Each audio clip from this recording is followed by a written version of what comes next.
네, 안녕하세요. 오빠입니다. 2021년 8월 17일 비트코인 관련 뉴스 브리핑 지금부터 시작합니다. 네, 오늘 첫 번째 뉴스는요. 가상화폐 업체 중 10곳 중에 7곳은 홈페이지 접속조차 안 된다라고 합니다. 네, 조선일보에 따르면 가상화폐 거래소, 발행업체, 보관업체, 투자회사 등 국내 가상화폐 관련 업체가 300곳이 넘지만 10곳 중 7곳이 홈페이지가 폐쇄되거나 접속조차 되지 않는 상태로 조사됐다. 네, 아까 전에 천재 피아니스트님이 모 코인에 대한 투자를 했다가 사기당하셨다라고 했는데요. 실제적으로 국내에서 현재 일어나고 있는 많은 프로젝트들이 이 사기에 가까운 것들이 많습니다. 특히 여러분들은 업비트와 빗썸, 코인을 요즘 3가지 정도밖에 모르시는데요. 한국에는요, 200개가 넘는 거래소가 있다고 해요, 실제로요. 근데 우린 모르잖아요. 그러니까 우리가 모르는 곳에서 이렇게 엄청나게 작은 규모의 거래소들이 만들어지고 있고요.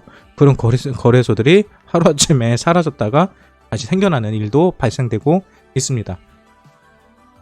그래서 전 개인적으로 이번에 이 특근법 9월 24일에 시행되는 이 특근법이 매우 중요하다고 생각을 해요.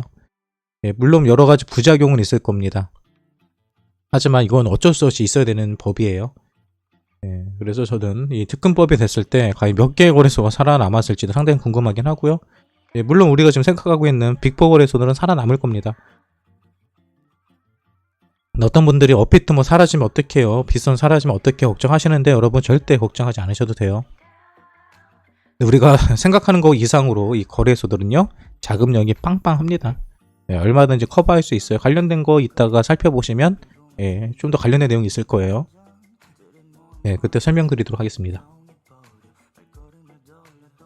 다음 뉴스로는요, 블룸버그 전략가가요, 비트코인이 금을 대처할 것이라고 이야기했습니다.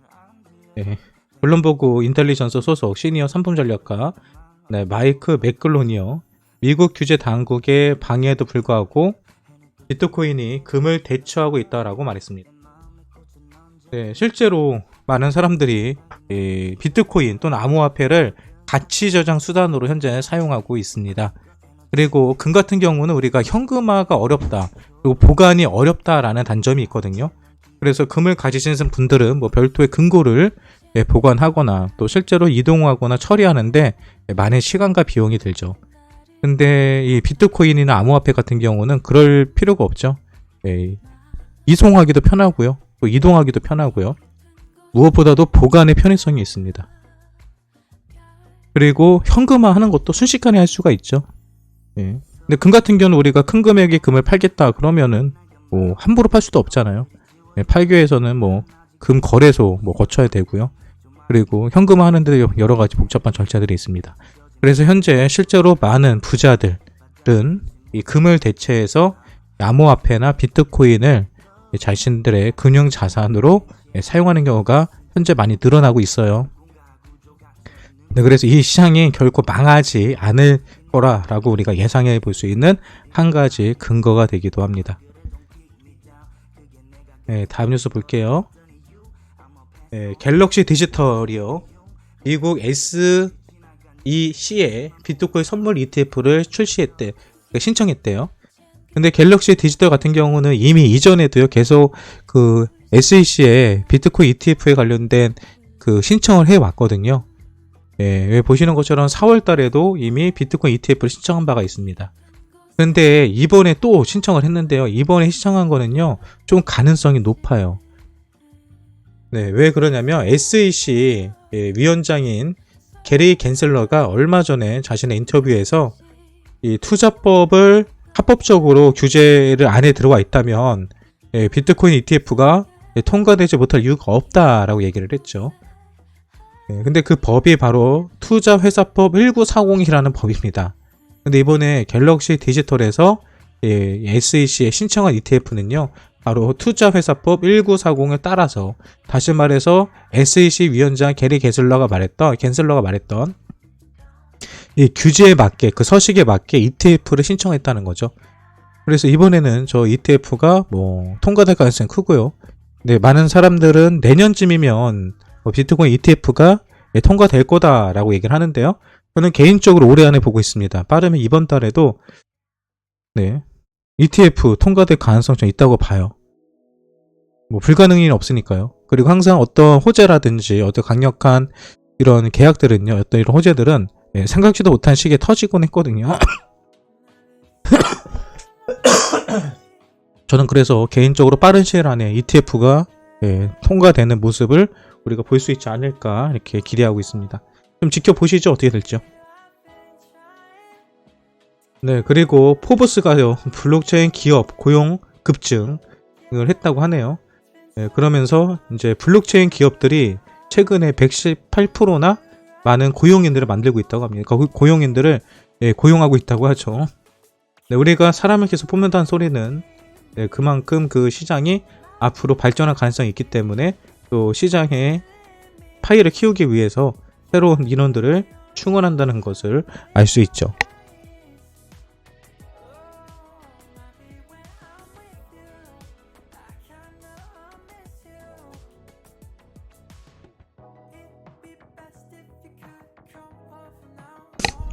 네, 아유, 기침 좀 하고요.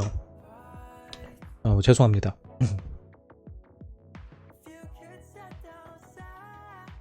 네, 그리고 재밌는 뉴스가 하나 있네요. 네, 폴리 네트워크.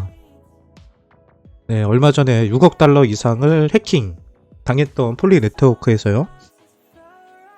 그 해킹했던 해커. 네, 근데 다행히 그 해커가 화이트 해커였죠. 그래서 본인이 어떤 버그를 발견한 다음에 그 버그를 알려주고, 그리고 실제로 자기가 해킹한 모든 코인들을 돌려줬습니다. 그래서 어저께 뉴스에 보니까 이 화이트 해커에게 50만 달러를 지급을 했죠, 보상으로요. 그런 다음에 이번에는 바로 그 해커에게 바로 수석 보안 고문직을 요청했다고 합니다. 그러니까 보통 해커들이 이런 식으로 크는 것 같아요. 예전에 뭐 영화나 드라마에도 많이 나오는데 해킹을 본인이 해서 감옥에 가는 것이 아니라 다시 그 업체에 또는 정부에서 수석 보안 전문가로 이렇게 성장하는 경우가 많이 있죠. 여러분 아실지 모르겠는데 코인원 있죠, 코인원. 코인원 대표가 바로 해커 출신입니다. 네, 코인원 대표가 차명훈이라는 친구인데요. 이 차명이라는 친구가 상당히 한국에서 유명한 해커예요. 근데 이 친구가 현재 코인원 대표를 하고 있습니다. 상당히 젊어요, 나이가. 나이가 20대? 30대 초반 요 정도 될 거예요. 근데 이 친구가 해커 출신이고 그렇게 보안 전문가인데 맨날 코인원 해킹 당해요. 근데 물론 뭐 코인원이 해킹 당하는 건 아닙니다. 근데 피싱 사이트에 맨날 당하고 있죠, 코인원이. 저도 코인원에서 그동안 해킹 한 두세 번 당했거든요. 네, 아무튼 이런 재밌는 뉴스가 있어서 설명드렸고요. 네, 다음 뉴스 보도록 합시다. 이제 목이 좀 괜찮아졌어요. 제가 기침을 마이크 잠깐 꺼놓고 미친 듯이 했고 나니까 목이 이제 좀 괜찮아진 것 같아요. 네, 이제 제가 오늘 뉴스에는 좀 악재들이 있다고 말씀드렸잖아요. 그러니까 원래 이런 뉴스들이 거의 안 떴거든요. 근데 오늘따라 이런 악재 뉴스들이 몇 개가 떴더라고요. 네, 제가 드릴 악재 뉴스는 이겁니다. 아크 인베스트, 코인베이스, GBTC 등 암호화폐 관련주 계속 매도하고 있다. 네, 이 아크 인베스트는요, 여러분 캐시우드라고 아시죠? 이제 최근에 많은 분들이 캐시우드가 누군지를 많이 들어보셨을 거예요. 일론 머스크하고 얼마 전에 있었던 이런 자담회 토론회 때 캐시우드가 나와가지고 많은 대화들을 했었죠. 근데 캐시우드는 아시는 것처럼 정말 이 암호화폐에 친화적인 사람입니다. 그동안 암호화폐에 대해서 상당히 긍정적인 부면을 많이 말했던 사람이거든요. 근데 이 사람이요, 이것뿐만 아니라 얼마 전에도 한번 관련돼서 좀 부정적인 의견들을 얘기한 적이 있어요. 근데 이 회사를 살펴보니까 최근에 코인베이스, 베이스, 스퀘어, GBTC, 또 테슬라 같은 이 암호화폐 관련된 주들 있잖아요. 이런 것들을 계속 매도하고 있대요. 그러면 사람들은 이제 이런 뉴스를 보고, 야, 봐봐. 암호화폐 친화적인 캐시우드 역시도 현재 비트코인 관련 업체들의 주식을 팔아제끼고 있어. 그러니까 이 시장은 지금 위험한 상황이야 라고 얘기할지 모르죠. 일반적으로 이 뉴스를 보면 그렇게 해석을 할 겁니다. 근데 저는 개인적으로 오늘 돈복사 시작할 것 같다. 이제 안전매도 깡매라. 이제 상승장 시작이다. 뭐 이런 개념으로 오늘 글을 올렸거든요. 이 썸네일을 만들었는데 그 이유 중에 하나가 이런 식으로 말도 안 되는 악재들이 나올 때, 그러니까 누가 보더라도 이거는 약간 조정장이 시작이 아닐까라고 의심을 갈 만한 이런 뉴스들이 좀 나올 때요, 가격이 오히려 올라가더라고요. 이런 뉴스를 보면 약간 횡보하는 그림이 나옵니다. 개미들은 겁먹어서 던지는 경향이 나오거든요. 근데 이 뉴스를 잘 보세요. 이 뉴스를 잘 보면요, 캐시우드가 코인을 판 게 아니거든요. 코인을 판 게 아니라 코인 관련주들에 대한 주식을 팔았어요. 다시 말해서 현금화를 했다는 거죠. 현금화. 근데 여러분, 주식을 해보시는 분들은 알겠지만 주식은요, 단기간에 2배, 3배, 10배 올라가지 않아요. 꾸준히 안정적으로 올라가는 거죠. 저는 캐시우드가 저걸 팔아서 저 돈을 어디다 썼을까라는 부분이 더 중요하다고 생각을 합니다. 제가 봤을 때는 저거 팔아가지고 코인 샀을 거예요. 저 코인 살려고 현금하는 겁니다. 예, 최근에 이 방송 보시는 분들 가운데서도 오늘 오전 방송 얘기하시더라고요. 아침에 주식 팔고 코인 샀다고. 그 얘기 하는 거예요. 그 얘기. 잘 보세요. 예, 뭐 제가 뭐 개인적인 의견이긴 하지만, 예, 저런 뉴스 보면요, 잘 해석을 잘해야 돼요. 해몽이 잘 돼야 됩니다. 예, 제가 봤을 때는, 예, 저거는 악재로 볼 수 있죠. 이렇게 보면. 하지만 저는 호재입니다. 예, 캐시우드 주식 팔아서 코인 산다. 예, 이렇게 보시면 되세요. 예, 다음 뉴스 봅시다. 네, 빗썸. 제가 아까 전에 말씀드렸죠. 이번에 특근법이 돼도 빗썸 같은 뭐 업비트, 뭐 코인원 이런 친구도 걱정할 필요가 없다고요. 네, 빗썸 3반기 매출이요, 687억 원입니다.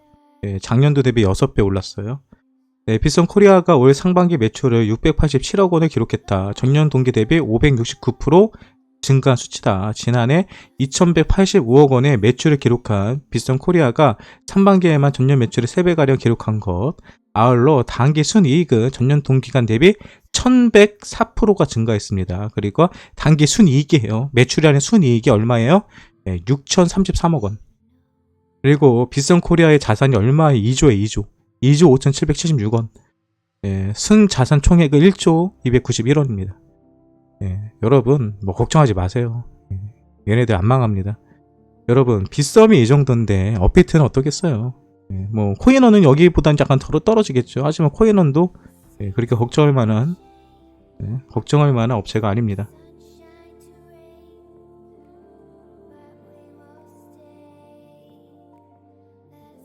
네, 다음 뉴스 볼게요. 네, 후오비 코리아에서 여러분 코인 MBTI 성향 테스트를 한대요. 네, 저 아직 안 해봤거든요. 근데 8월 17일부터 한다고 하니까 이 방송 끝나신 다음에 내일이라도 심심하시면요, 코인 MBTI 성향 테스트 한번 해보시기 바랍니다.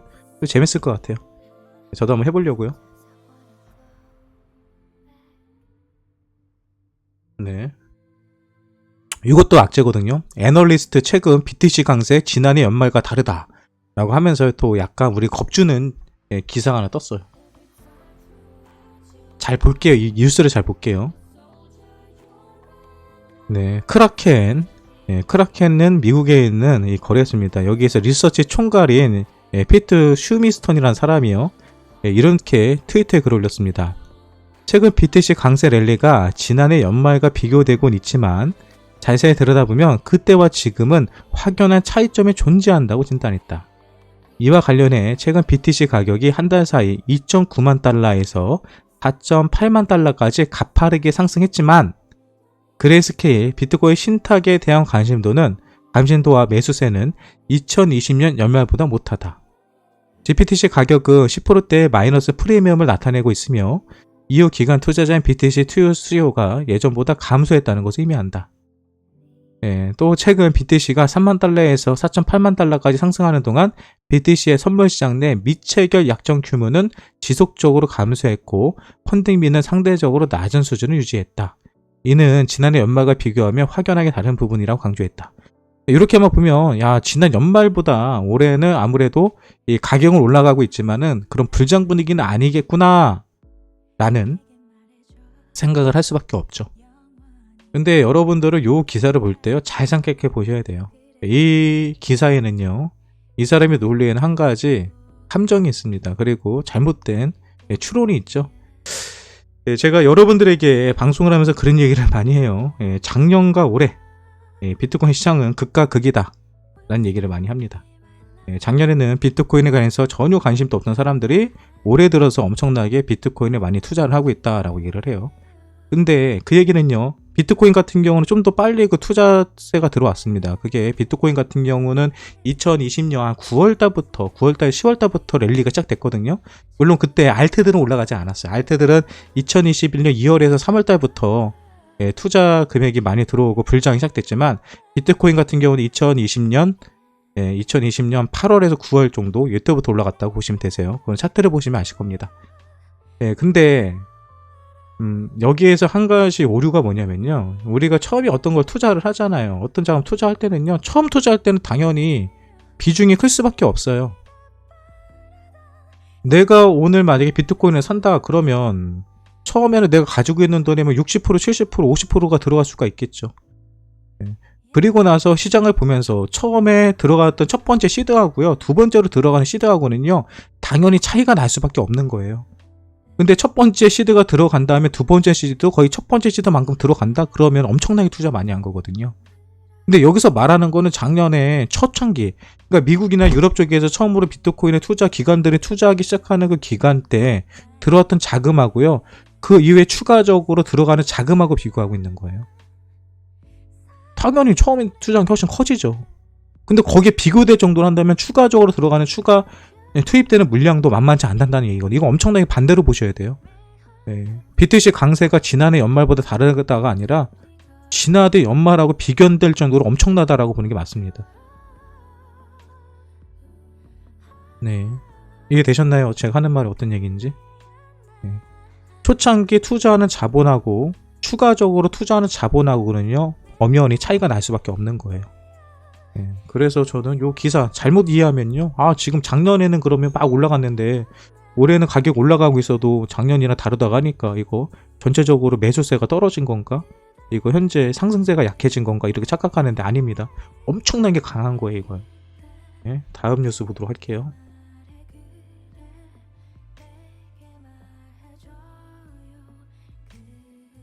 보시면 오늘도 계속해서 이제 투자 유치했다라는 뉴스 계속 뜨죠. 투자 유치하고 있다고 하고요. 그리고 제가 어저께도 말씀드렸지만 미국 뉴욕 쪽이요, 현재 최근에 암호화폐 쪽으로 상당히 발빠르게 움직이고 있고요, 친화적인 환경을 만들어주고 있습니다. 그래서 실제로 여기 보시는 것처럼 이 뉴욕 커뮤니티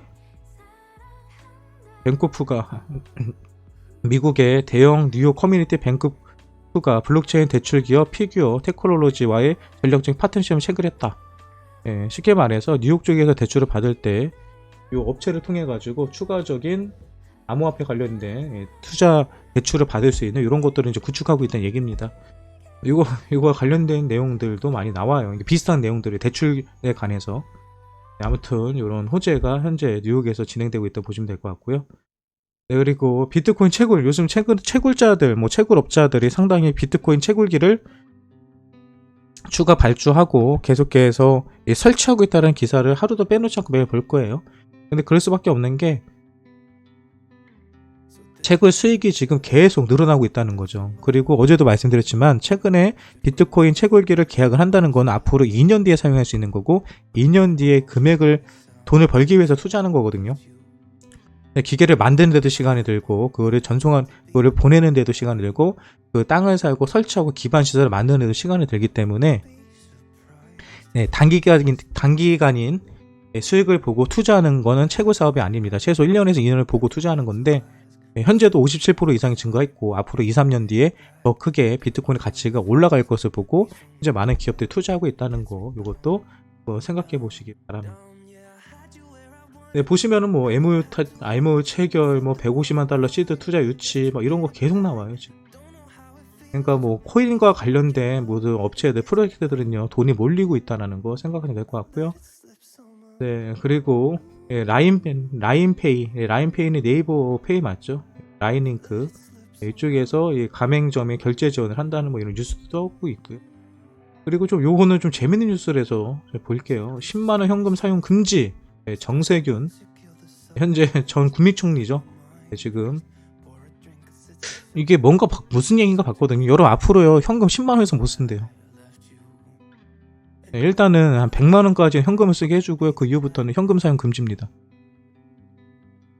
이게 뭔 소린가 했더니 이제 디지털 화폐 쓰래. 이제 디지털 화폐. 현금 갖고 이렇게 다니지 말라는 거죠. 현금 갖고 다니지 말라고. 현금은 어차피 한 번에 만약에 내가 결제를 하는데 30만 원을 써야 된다. 그럼 그 중에서 최대 현금을 사용할 수 있는 거는 10만 원이고 나머지는 디지털 화폐로 결제하라는 겁니다. 이게 무슨 법인지는 모르겠는데 아무튼 이렇게 지금 추진하고 있대요. 그러니까 그 지폐 사용하지 말라는 거죠. 아예 그냥. 근데 이렇게 하면 어떤 효과가 있을까요? 이건 뻔하죠. 현금 쓰면은 우리 현금 결제하면 어떻게 돼요? 세금. 세금 추적이 안 되죠. 근데 이제 디지털 화폐를 쓰면은 자동적으로 이제 지출이 다 뜨죠. 저렇게 되면 아마 자영업자분들 많이 힘들어질 거예요. 세금 내시기. 네, 저거는 세금 잡으려고 하는 겁니다. 그리고 10만 원 이상밖에 못 쓰면은 예를 들면 이런 거죠. 이 돈 많은 사람들이 자금을 은닉할 때 현금을 많이 은닉해 놓을 거 아니에요. 현금들을. 근데 현금을 은닉해 놓는데 이거를 은닉해 놓은 게 의미가 없는 거. 옛날에 뭐 양파, 뭐 마늘밥 파니까 거기서 5천억 나오고 막 이랬잖아요. 그런 돈을 쓸 수가 없어요. 왜? 내가 하루에 쓸 수 있는 최대 금액이 10만 원밖에 안 되니까. 5천억이 있고 100억이 있으면 뭐예요? 하루에 10만 원밖에 못 쓰는데. 그 쓸기 위해서는 디지털 화폐로 바꿔야 되는데 디지털 화폐로 바꾸는 순간 이 돈 어디서 났어? 이렇게 되는 거죠.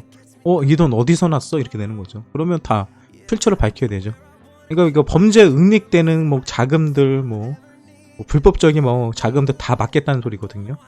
아무튼 요 법안이 뭐 좋은 법안인지 나쁜 법안인지 모르겠지만 일단 돈이 있어도 쓰지 못하는 시기가 올 거예요. 근데 여러분 이거는요 어떤 뭐 특정 정당에 해서 뭐라 할 게 없고요. 이거는 뭐 금융당국 쪽에서 하는 거고 하나의 예시입니다. 근데 이거는 뭐 제가 봤을 때는 약간 뭐 거부감은 있을 수 있지 모르겠지만 우리 서민들 입장에서는 나쁜 법은 아닌 것 같아요. 돈 많은 사람들이 문제지 뭐.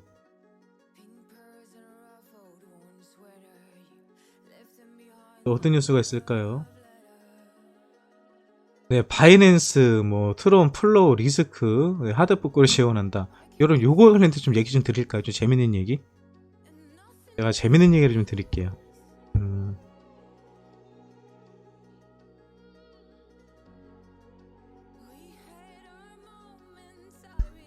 그 바이낸스에서 지금 트론이나 플로우나 뭐 이런 코인들을 하드포크로 지원한다고 해요. 근데 저게 뭐 거기 해당되는지 모르겠는데요. 이 코인이 하드포크를 한다는 거는 업그레이드하는 거 업그레이드. 그런데 하드입니다. 그러니까 하드웨어.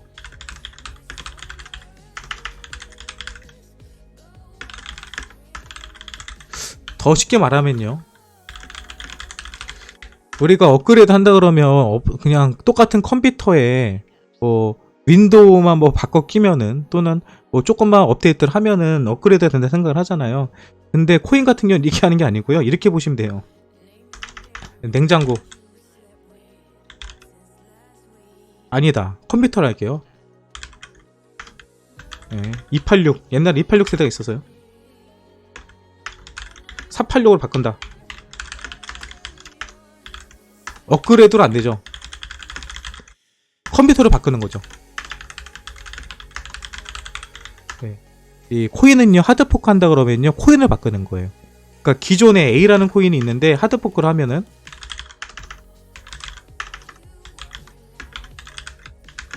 그럼 B라는 코인이 생겨요.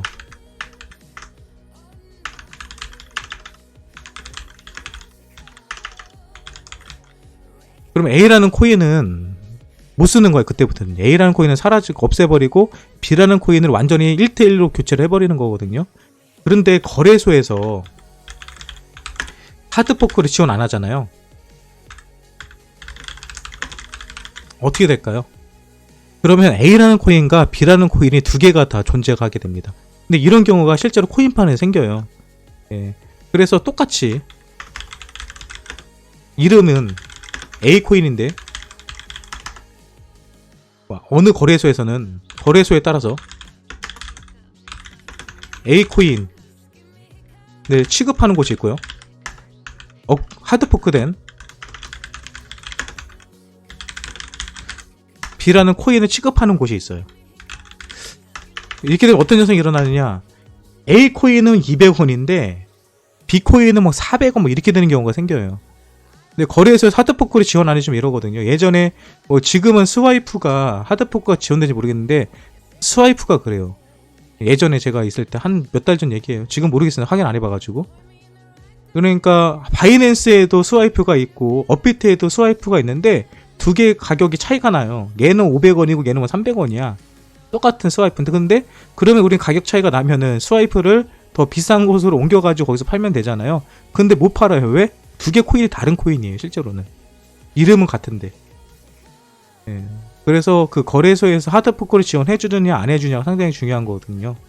예, 근데 지금 아무튼 바이낸스에서 트론이나 플로우랑 이런 코인들에 대한 하드포크를 지원한다고 합니다. 네.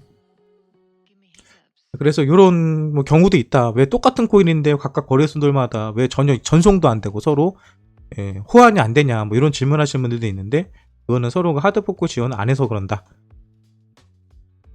하지만 시간이 지나면 하드포크를 지원해 준다라고 보시면 될 것 같습니다. 그리고 30대에서 50대 직장인 40% 지난해부터 암호화폐 투자 했다. 이거예요. 제가 말했죠. 작년하고 올해하고 완전 다르다고요. 근데 작년부터 한국 같은 경우는 30대, 50대에 있는 많은 사람들이 투자를 했대요. 보면서 이 중 30대의 33%는 암호화폐 투자 경험이 있다라고 했고요. 암호화폐 투자자 57%는 500만원 미만의 투자 금액을 가지고 투자하고 있다라고 하고요. 그리고 현재 56%로 수익을 본 사람들이 더 많다라는 얘기가 있습니다. 그러니까 다시 말해서 지금 이 방송을 보시는 분들은 제가 봤을 때 수익이신 분들이 한 10%에서 한 15% 정도밖에 안 돼 보이거든요. 그러니까 우리 모두는 평균 이하다. 대한민국의 30대에서 50대 직장인들은 현재 56%가 수익 중이다. 근데 우리는 56%가 수익이 아니잖아요. 그러니까 우리는 평균 이하다. 그러니까 우리 다 모두 반성하고 분발하자. 근데 그럴 수밖에 없는 게 여기서 하신 분들은 직장인들이잖아요. 직장인들. 그러니까 이 직장을 다니신다는 것은 아무래도 좀 많이 배우시고 이런 분들이죠. 많이 배우시고 열심히 사셨고 좀 똑똑하시고. 근데 우리 방송 보시는 분들은 다들 직장인이 아니라 다들 백수라서 그래서 약간 이런 차이가 있을 것 같긴 한데 아무튼 우리는 평균 이하다. 열심히 분발합시다. 그리고 또 어떤 뉴스가 있나 봅시다.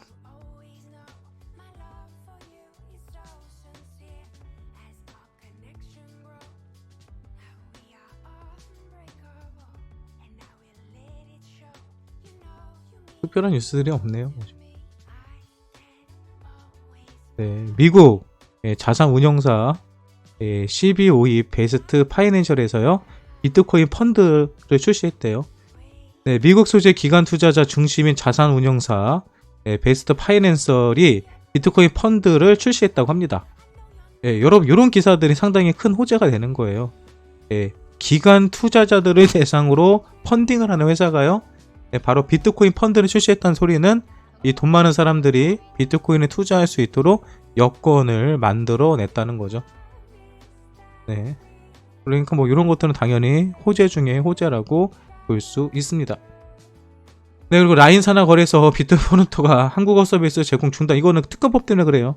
해외 거래소들 한국어 서비스 하거나 국내 원화로 거래하게 되면은 특근법에 따라서 국내 거래소와 똑같은 자격 조건을 제시하겠다라고 했기 때문에 지금 뭐 바이비트도 그러고요. 그리고 뭐 바이낸스도 그러고요. 다들 한국어 서비스 중단하고 있습니다.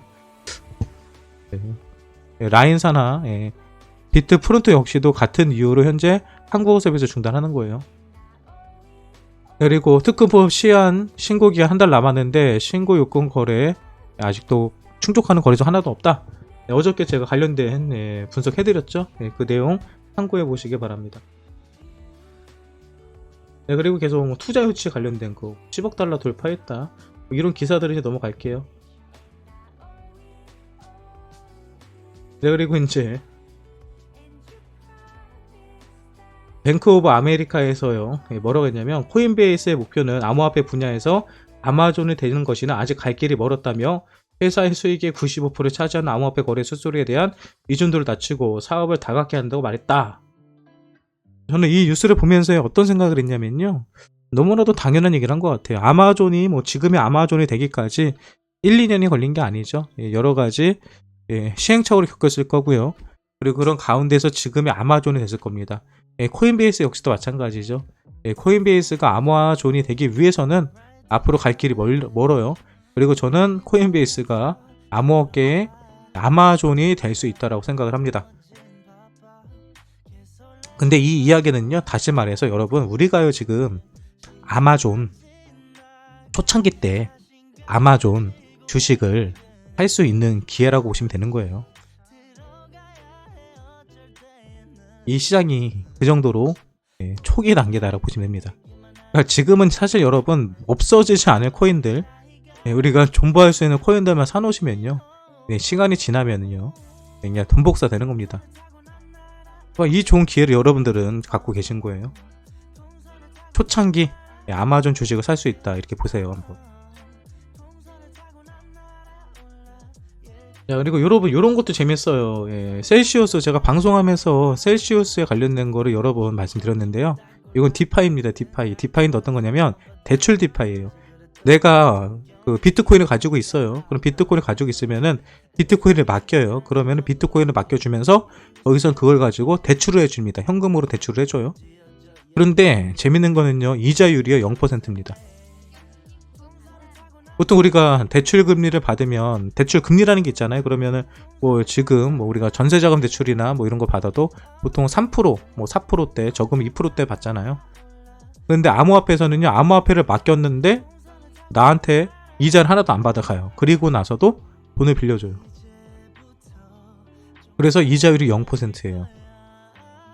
대박이죠. 그러면 어떤 분들이 그래요. 아까 전에도 제가 그 개인톡을 보니까 어떤 분이 그래요. 오뽀님, 이자율이 0%가 가능한 건가요? 이게 어떻게 가능해요? 이런 질문 하거든요. 가능하죠. 어떻게 가능해요? 셀시우스가 그 돈을 받잖아요. 은행도 똑같아요. 은행도 우리가 담보물을 맡겼을 때, 우리가 은행에서는 담보를 맡기는 게 보통 집이나 부동산이잖아요. 근데 은행권에서는 그거 가지고 어떻게 할 수가 없어요.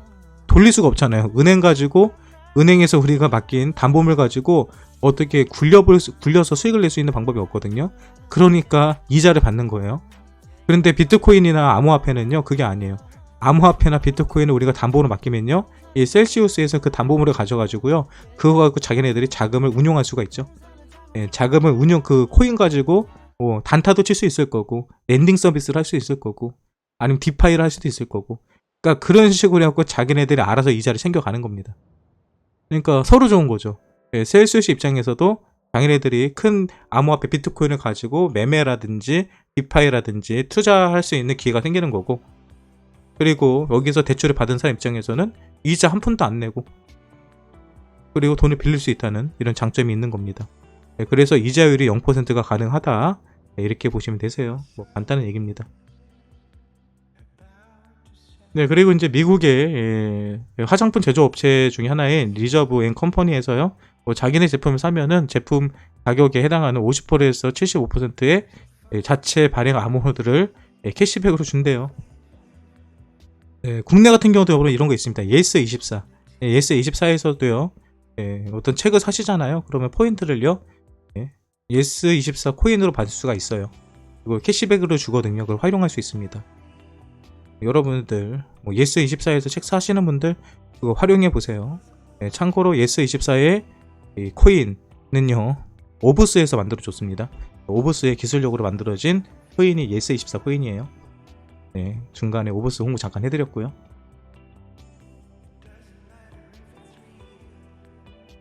그리고 요거 오늘 마지막 뉴스가 될 것 같아요. 갤럭시 디지털, 아시는 것처럼 상당히 큰 펀딩 회사죠.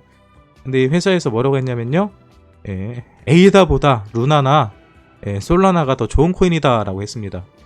최근에 이 카르다노, 찰스 호킨스하고 디지털 CEO랑 계속 마이크 노보그라츠하고 언쟁이 계속 있어요. 그래서 마이크 노보그라츠는 이 에이다를 까기 바쁘고요, 찰스 호킨스는 에이다를 방어하기 바쁘죠. 근데 여기 보면은 제가 재밌는 게요, 이 바이크 노브그라츠는요, 이 에이다보다 테라나 솔라나를 더 좋다라고 얘기했거든요. 근데 여러분, 테라가 루나라는 코인이죠. 원래 테라라는 코인이었는데 이게 루나로 중간에 이름을 바꿨습니다. 이 코인 여러분, 한국 코인이에요. 한국 코인. 예, 한국에서 개발한 코인이고요. 한국에 재달이 있는 코인입니다. 근데 루나가 여러분들은 최근에는 크게 이슈화가 안 되는데요. 예, 작년, 재작년에 엄청나게 올라간 코인이에요. 정말 최고로 대박친 코인이거든요. 지금 뭐 여러분들 알면 그라운드 X에 나오는 클랩토 코인 예, 카카오나 아니면 네이버 코인북 이상으로 루나 코인이 엄청나게 떴습니다. 아무튼 요런 코인들이랑 지금 에이다랑 이게 붙을 정도로 한국에서 만든 코인 중에서 제가 얘가 넘버원이라고 생각을 해요, 개인적으로는. 그러니까 뭐 이런 기사도 있다라고 한번 생각해 보시면 될 것 같습니다. 뭐 클레이토님 어떻게 보면 현재까지는 뭐 넘버원 코인이라고 할 수 있는데 테라가 더 오래 전에 만들어진 코인이고요. 그 기술력이나 모든 거 봤을 때 저는 뭐 클레이톤에 밀리지 않는다고 생각을 해요. 네, 캐나다 최고 기업 비트팜 2분기 전년 동기 400% 이상 수익을 보고 있다. 이런 뭐 기사들, 그러니까 최고업체가 그 정도로 많은 수익을 가져다 주고 있다라고 보시면 될 것 같습니다. 네, 그리고 미국 VC 타이거 글로벌이요, 6.655억 달러의 코인베이스 주식 보유하고 있다. 아까 캐시우드 같은 경우는 코인베이스 주식을 팔았는데 타이거 글로벌은 오히려 코인베이스 주식을 보유하고 있고 투자하고 있다는 기사가 나와 있네요. 네, 일단 여러분 네, 여러분 일단 이런 기사에 나왔고, 또 악재 하나 더 있죠. 암호화폐 펀드 6주 연속 BTC 랠리 불구 유출이 많아지고 있다. 그러니까 펀드에 투자했던 사람들이요, 다 돈을 빼고 있다는 거예요. 근데 다시 말하자면 여러분 잘 보셔야 돼요. 암호화폐를 팔고 있는 게 아니라 암호화폐 펀드에서 돈이 유출된다는 거예요. 저는 개인적으로 이거를 이 사람들이 암호화폐 펀드에 돈을 빼가지고 다른 데 투자한다 생각하는 게 아니라, 저래도 펀드 안 들죠. 그냥 비트코인에 직접 투자하고 말죠. 그게 더 수익이 좋은데. 그러니까 암호화폐 투자를 펀딩에 투자한다는 사람들은 그만큼 암호화폐 시장이 좋다라는 장밋빛 미래를 보고 투자를 했겠죠. 그런데 생각해보니까 펀드에 투자하는 것보다 내가 직접 투자하는 게 수익이 더 좋아. 그럼 그거 빼가지고 직접 투자하려고 하겠죠. 저는 그래서 현재 암호화폐 펀드들에서 자금이 계속 빠진다는 얘기는요, 반대로 암호화폐로 직접 투자하기 위해서 들어가는 게 아닐까라고 희망으로 돌리고 있습니다. 네, 이렇게 해서요, 오늘 비트코인 관련 뉴스 브리핑 마치도록 할게요. 제가 목 상태가 이렇게 좋지가 않네요. 오늘 잠을 못 자서 그런지. 아무튼 여기까지 뉴스 브리핑 마치도록 하고요. 시간도 꽤 오래 했어요. 했고요. 여러분 제 브리핑이 오늘 여러분들에게 도움이 됐다 그러면 구독과 좋아요, 알림 설정 부탁드리고요. 오늘보다 내일, 오늘 제가 죄송합니다. 제가 좀 컨디션이 안 좋아서 내일은요 더 잘 준비해가지고 여러분들에게 질 좋고 도움이 되는 그런 뉴스로서 다시 찾아뵙도록 할게요. 오늘 있었던 비트코인 관련 뉴스들은 여기서 끝!